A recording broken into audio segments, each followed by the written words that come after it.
At the end of the day, the donors and some of our largest donors were extremely impressed that we were doing this. I'm Jeremy Hirshberg, president of the board for Fresh Start Surgical Gifts. My role was really, as board president to ensure that the board and the organization is kind of prepared for the inevitable, retirement of the current CEO, which wasn't necessarily wasn't immediate. It's about 5 years out, but we wanted to make sure that we have a plan and that the board has something that they'll be prepared to use when that time comes. The CEO was reaching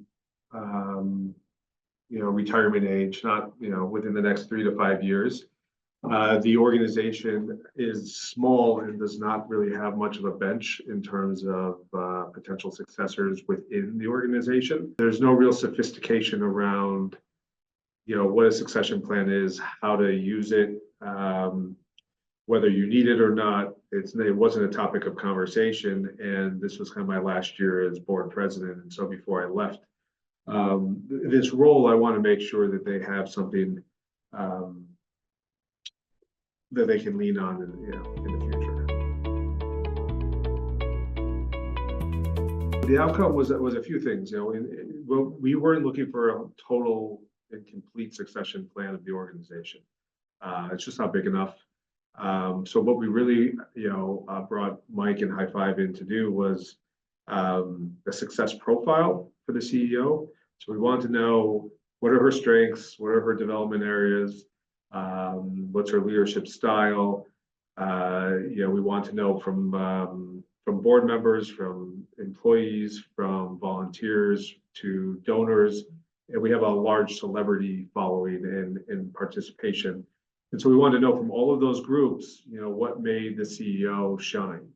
So when, at the end of the day, what we walked away with was this profile of, this is, how she spends her time. This is what everyone believes are must-haves in a CEO.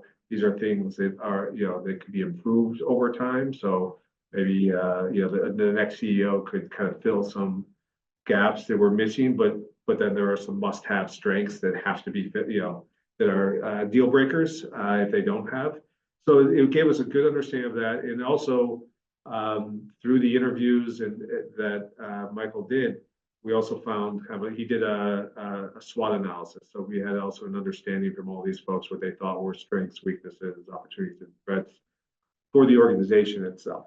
So we didn't necessarily, contract him to do that, but at the end of the day, it was part of the interview process that he was able to kind of yield some of those results too, which led to a great board discussion around both the profile and the SWOT analysis.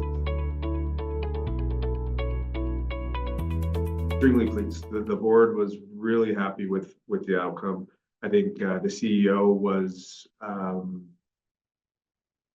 very comfortable with the process by the end. I think it was a little questionable at first, but Mike did a great job of kind of managing expectations and communicating, what questions he's asking, why he's asking those, how this can help kind of think about, the next, CEO candidates that we would look at in a non-threatening, in a manner that, I think he consistently communicated. This is 3 to 5 years out. We're not looking for anything right now.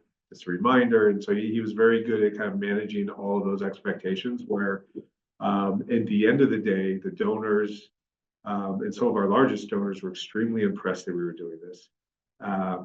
It turns out that actually a lot of the grants that the organization applies for requires a succession plan and a strategic plan as well. So this helps in that regard as well. And the celebrities, I think, were great too. I think at the end of the day, they all kind of came back and said, we're really impressed that Fresh Start is actually doing this.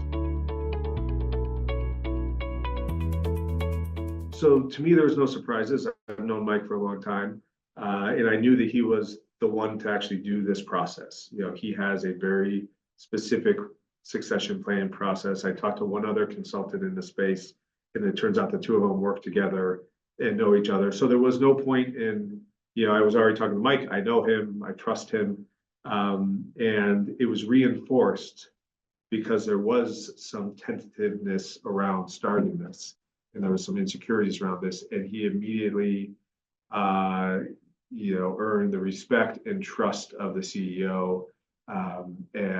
Without her buy-in, this wouldn't have happened. So I'm really pleased with him. I think that having that expertise in a specific process, but also the language that comes with it, so that he's prepared for when not everyone is bought in.